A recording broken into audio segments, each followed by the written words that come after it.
In the brutal frontier, where bullets spoke louder than words, two people defied the world for a love that no one believed in. Welcome back to the Lost Wild West. Today's story is about betrayal, survival, and a love that was more dangerous than any outlaw. This is the legend of Eyes of Silver, Eyes of Gold. Cord Bennett was a man trapped between two worlds. Born of a white father and a native mother, he was rejected by both sides. Too white to be accepted by the tribe, too Indian to be welcomed by the settlers.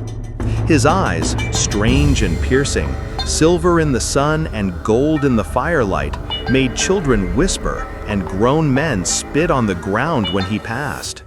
The town called him savage, dangerous, untamed. But Cord wanted only one thing: to be left alone. Ann Wells was the opposite.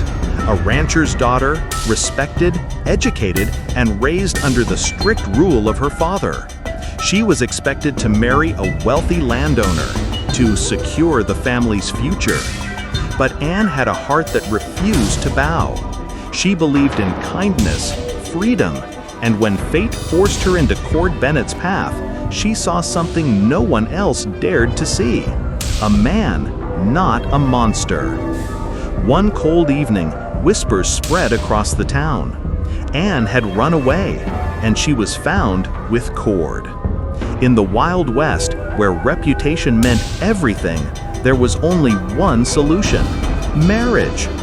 Whether they wanted it or not, Ann Wells and Cord Bennett were forced into a union neither expected. The preacher's words echoed in silence, for better or worse. Ann's family turned their backs on her. The town mocked them. And Cord tried to push her away, but Ann refused to let go. At first, it was survival. The nights were cold, food was scarce, and Cord's cabin was nothing more than rotting wood. But in the flickering firelight, as days turned into weeks, Ann discovered his true heart. He wasn't savage, he wasn't untamed. He was broken, and yet stronger than any man she had ever known. Cord, in turn, saw in Ann something he had never believed possible: trust. She didn't fear his eyes, she didn't fear his blood, she only saw him.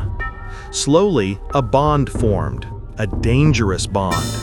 But the West was cruel, and love was never free. Ann's family branded Cord a kidnapper. Townsfolk plotted to rescue her, and every passing day, the hatred grew stronger. Whispers turned to threats, threats turned to plans. Soon, a mob gathered, armed with torches, ropes, and rifles. She doesn't belong with him. We'll take her back, dead or alive. The night was black when the mob struck. Shots rang through the cabin walls.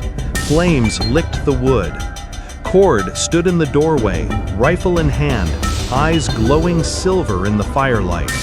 Ann stood beside him, gripping a pistol with trembling hands. "Leave him," her father shouted. "Come home, Ann." But Ann stepped forward. Home is here. The first bullet tore into the wall. Cord fired back. A deputy fell. Smoke and fire filled the night sky as the lovers fought side by side. At last, Cord was dragged down, kicked, beaten, bloodied. A rope was thrown around his neck. Ann fell to her knees, screaming. She begged her father, but he turned away. And then, Ann did the unthinkable. She aimed her pistol at her own blood. "If you kill him, you kill me too." The mob froze. No one moved. The flames crackled, the desert wind howled, and the daughter of a rancher held her ground with the man she loved. The rope was cut. The mob retreated in shame. But nothing was ever the same. Ann and Cord left that town forever, riding into the frontier where law couldn't follow. To some, they were traitors. To others, fools. But to those who believed in their legend, they were proof that even in the blood-soaked West, love could survive. Eyes of silver, eyes of gold. That's what they called them.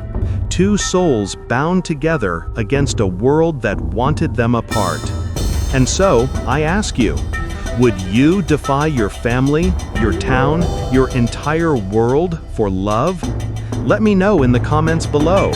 And don't forget to like, share, and subscribe to The Lost West Wild for more untold stories of the frontier.